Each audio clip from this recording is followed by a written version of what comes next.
Welcome to Headline Simsbury. I'm Karen Handville. The state of Connecticut has launched a website designed to provide residents with information about the Ebola virus. The website, which can be found at www.ct.gov/Ebola, provides risk information about Ebola virus infection, a map of the West African countries affected by Ebola, and information about actions the state of Connecticut is taking to prevent the spread of the virus should someone in Connecticut become sick with Ebola.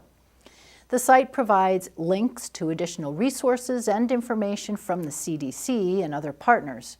At the local level, the Farmington Valley Health District, which serves as the Town of Simsbury's health department, has protocols and procedures in place for responding to infectious diseases, including early identification of cases and strategies to control the spread of illness. The department is working closely with the Connecticut Department of Public Health to ensure that it stays current with the guidance coming out of the governor's office and the Centers for Disease Control.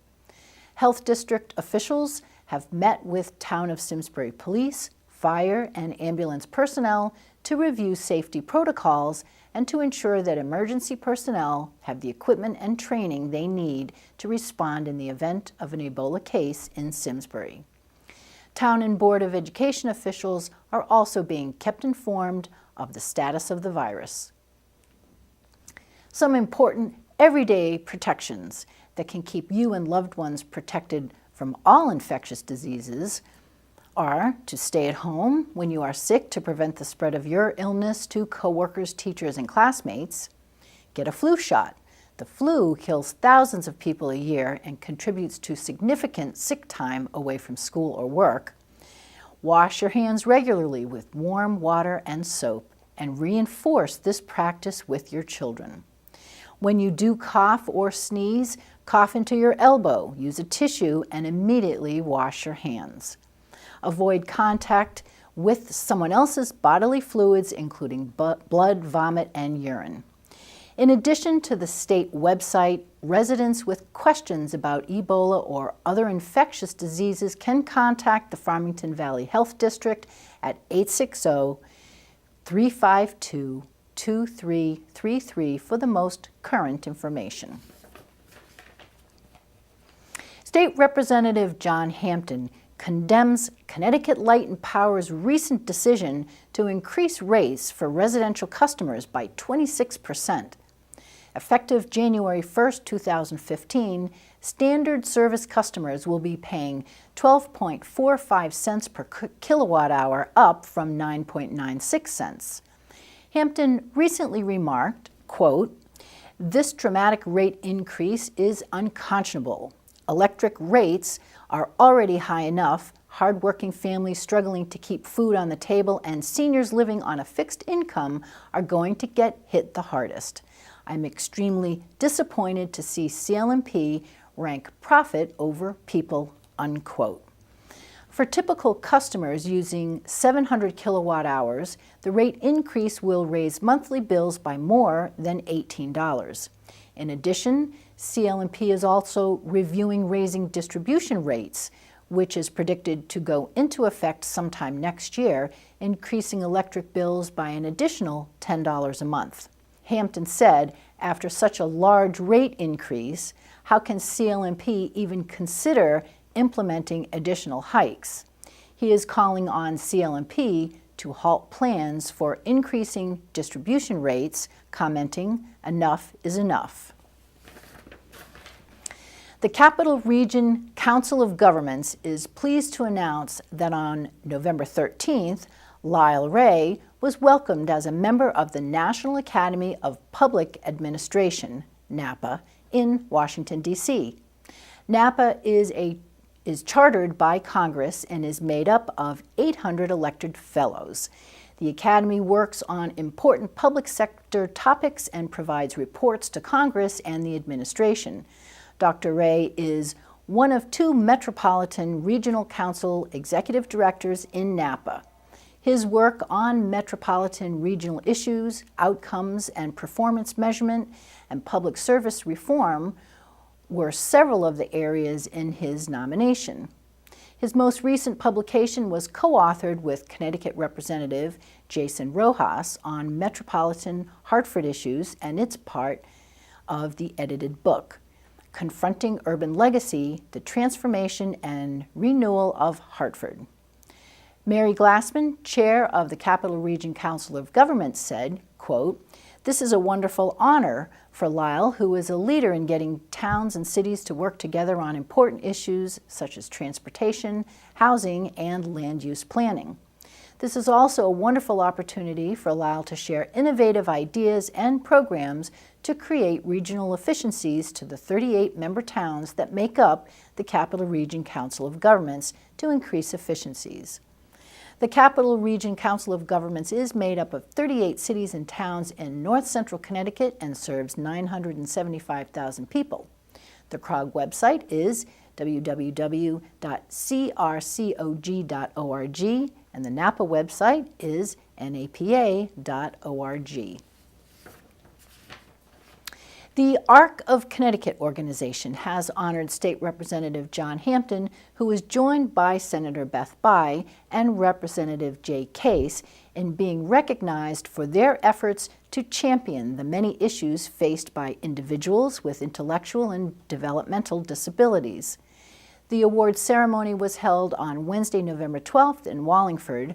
Leslie Simoes, executive director of the Arc of Connecticut, said they chose to honor Senator Beth Bayh, Representative Jay Case, and Representative John Hampton with the first annual Peg Dignati Advocacy Award for their hard work and leadership in creating the first in the nation state-level intellectual and developmental disabilities caucus, and for their tireless efforts to secure a pool of funding for those on the DDS residential waiting list. Their dedication to building a solid bipartisan group of legislators who will continue to partner with families in creating a more fair, just, and sustainable system of support has lifted the veil and eased the fears of hundreds of families around the state. Captain Nicholas Bolter of the Simsbury Police Department worked with the State of Connecticut Department of Mental Health Addiction Services to perform compliance checks at several local businesses that sell cigarettes and tobacco products. One infraction was issued for a violation in the sale of tobacco to persons under 18 years of age. The violation occurred at Simsbury Service Center. Compliance checks, investigations, and education will continue to be part of the police department's efforts to prevent underage tobacco sales and use. Officer Lauren Devin from the Simsbury Police Department is here to let you know about this year's Citizens Police Academy program and how to sign up. Ever wonder what the job of a police officer is really like? Or have you ever wished you knew more about your local police department? Then the 2015 Simsbury Police Department Citizens Police Academy is for you. Come and meet the members of our police department. This will be the 15th consecutive year for our program. The academy will begin on February 12th and will run on Thursday evenings from 7 p.m. to 9 p.m. A graduation dinner and award ceremony will conclude the academy on April 30th. During the 11-week program, you will have the opportunity to learn about patrol and arrest procedures, search and seizure, crime scene investigations, firearms, emergency services teams, accident investigation, and much more. There will be a mixture of both classroom and practical demonstrations. Additionally, each student will have the opportunity to ride along with a patrol officer and sit in with a dispatcher as they perform their duties. Those interested may obtain applications online at the Town of Simsbury Police Department website or by coming into the police department to pick up an application. Please submit your application, attention to me, Officer Lauren Devin. Applicants must be 21 years of age or older and be Simsbury residents or business owners. All applications will be due January 22nd, 2015. If you have any questions, please feel free to contact me at 860-658-3131 or by email at ldevin@pd.simsbury-ct.gov. Hope to see you in class. The Farmington Valley Chorale will present a Messiah Community Sing on Saturday, November 29th as part of the Simsbury Celebrates activities. It will start at 6 p.m. in the Simsbury United Methodist Church at 799 Hot Meadow Street. This is a free event with scores provided for all attending. Carol Bresser will be happy to answer any questions, and she can be reached at 860-653-3555 or her email below. And don't forget to visit the SCTV studio during Simsbury Celebrates to record your holiday greeting. Auditions for Simsbury Light Opera's 70th season for Sloco's Greatest Hits will be held on December 7th from 6 to 9 p.m. and December 8th from 7 to 10 p.m. at Basingstoke, located at 5 Herman Drive in Simsbury. Please be prepared to sing something from the GNS repertoire. If you have questions or need more information, you can contact Elizabeth White at her email on the screen, and be sure to contact her by December 1st with your song selection. The Simsbury Land Trust will feature the film called Green Scenes, The Future of Food, that examines the complex web of market and political forces that change what we eat as huge national corporations try to control the world's food system. It also explores alternatives to industrial agriculture, making organic and sustainable farming a real solution to the farm crisis today. Although free, reservations are necessary as seating is limited. The film runs about 2 hours and will be shown on Thursday, December 4th from 6:30 to 8:30 p.m. at the Simsbury Public Library's program room. For questions, you can call the Land Trust office at 860-651-8773 or email amyziner@aol.com. Mary Doyle-Clark is here to talk about some of the activities that the Simsbury Senior Center has to offer. Hi, my name is Mary Doyle-Clark, and here's what's going on at the Simsbury Senior Center. The Senior Center has a knitting and crocheting group that meets every Monday at 10 a.m. This friendly group welcomes new members. Yarn is available for your use. No need to register, just drop in. If you're interested in making cards for the holidays, join us for our stamping class on Monday, November 24th from 9:30 a.m. to 11:30 a.m. Make your own greeting cards for every occasion. No experience is needed, and all supplies are provided. Our instructor will assist you and show you card making tips and techniques. Stay fit during the holidays with one of our fitness classes. We have several that we offer for every fitness level. We have balance classes, yoga, tai chi, interval training, and cardio classes. If you'd like more information about the classes, you can see our newsletter with the class schedule or our website, simsbury-ct.gov/senior-center. If you can call us at 860-658-3273 or stop by. Join us for lunch at the Senior Center. We serve lunch every Wednesday and Friday. Wednesday lunch includes a hot entree, dessert, coffee, and juice. The cost for the meal is $3 for residents and $4 for non-residents, and for those under 55. We ask that you sign up for lunch the Friday before. On Fridays, we serve a lighter meal of soup and sandwiches. You can eat at the center or take your food to go. The cost is $2 for soup and $2 for sandwich. The Senior Center is closed Thursday, November 27th, and Friday, November 28th, in observance of the Thanksgiving holiday. We'd like to wish everyone a happy, healthy, and peaceful holiday season. The Simsbury Senior Center is located at 754 Hot Meadow Street in the Eno Memorial Hall. Our hours are Mondays 8:30 a.m. to 7 p.m., Tuesday through Thursday 8:30 a.m. to 4:30 p.m., and Fridays 8:30 a.m. to 1 p.m. Call us at 860-658-3273 for additional information. The Junior Women's Club is again sponsoring the Trim a Tree collection for children who attend the Parkville and Clark Elementary Schools in Hartford. The tree will be displayed in the children's room at the Simsbury Public Library. Your thoughtful donation to trimming the tree will help to keep those children warm on our cold New England winter days. Beginning on December 1st, you can bring your handmade or purchased hats, mittens, or scarves to the library, where they will be on display until December 20th, when they will be delivered to the schools. While getting in the spirit of the holidays, you might want to bring the children in for a visit with Santa. He will be at the Simsbury Public Library on Wednesday, December 3rd from 11 a.m. to 12:30 p.m.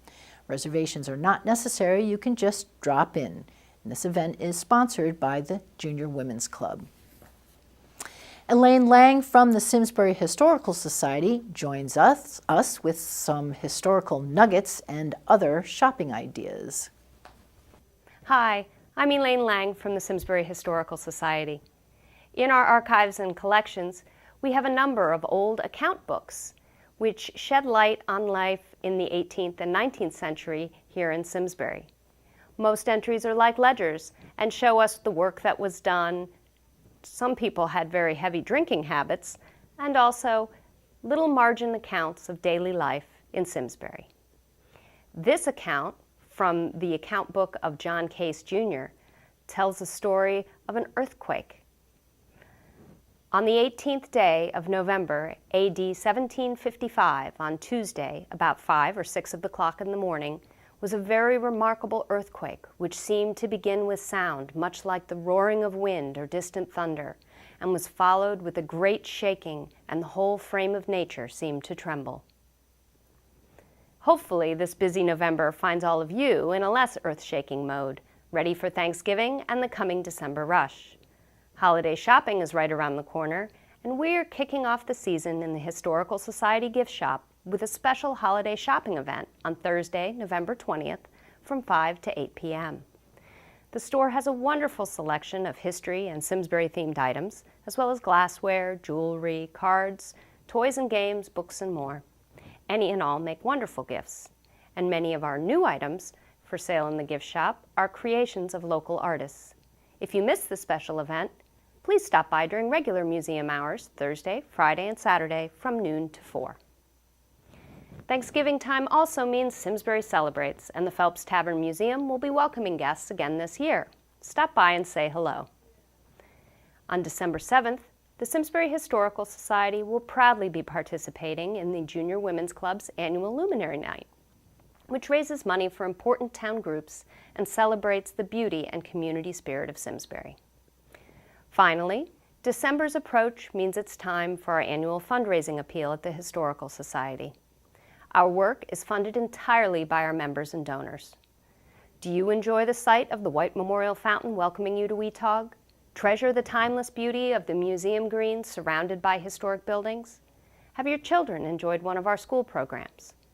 These are all part of the work we do thanks to the generosity of our donors. Please consider including us in your end-of-year giving plans.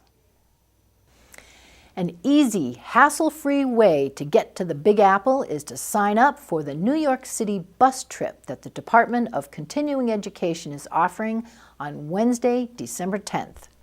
You'll have time to shop, see a Broadway performance, eat, or meet a friend.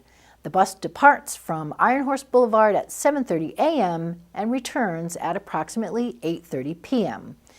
Bus stops in the city are 7th and 47th, half-price ticket station, Rockefeller Center at 5th and 50th, Macy's at 34th and Broadway, the South Street Seaport, the Plaza Hotel, and the Metropolitan Museum.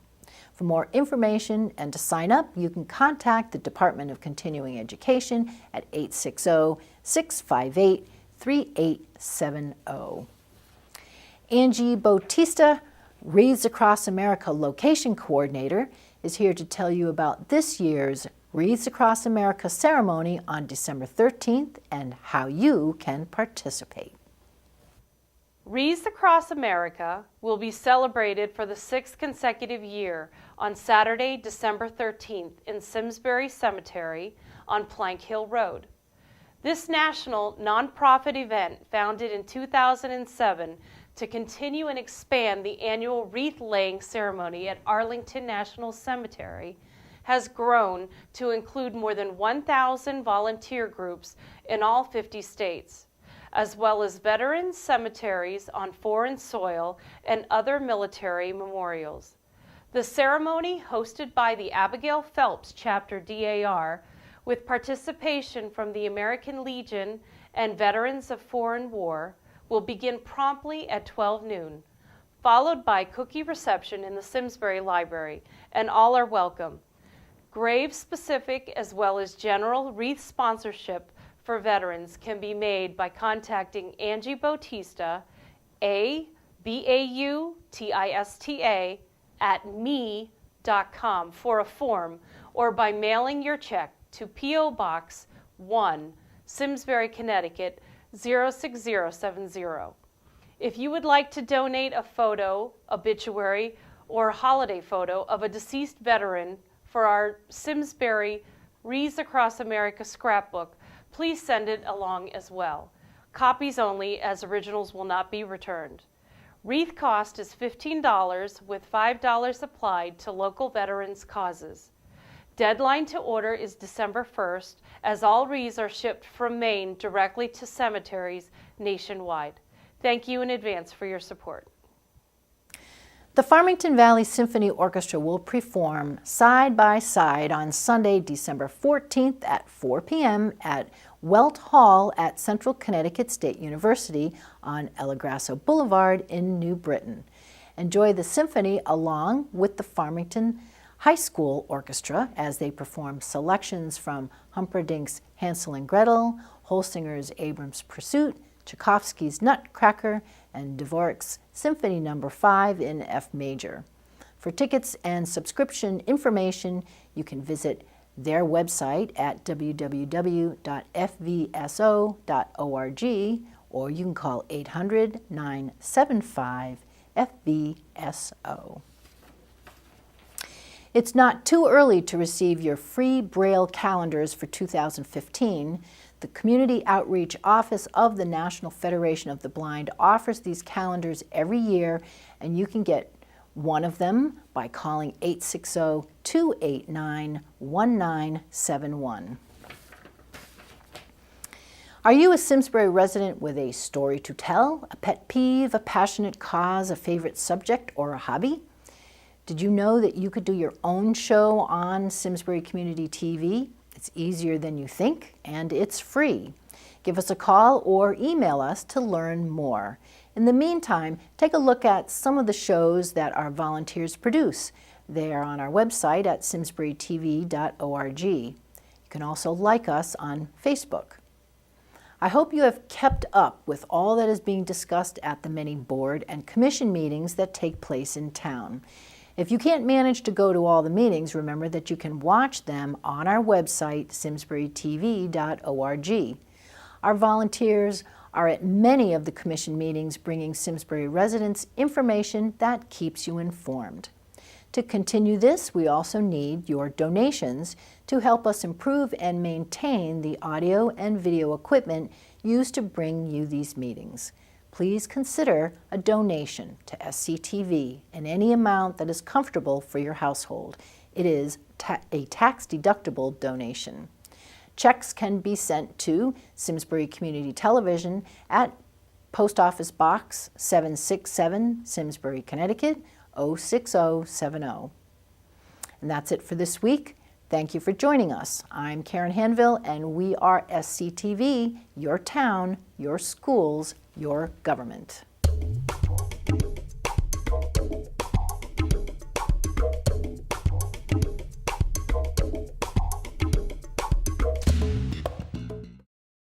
Funding for Simsbury Community Television is provided in part by contributions from viewers like you. Thank you.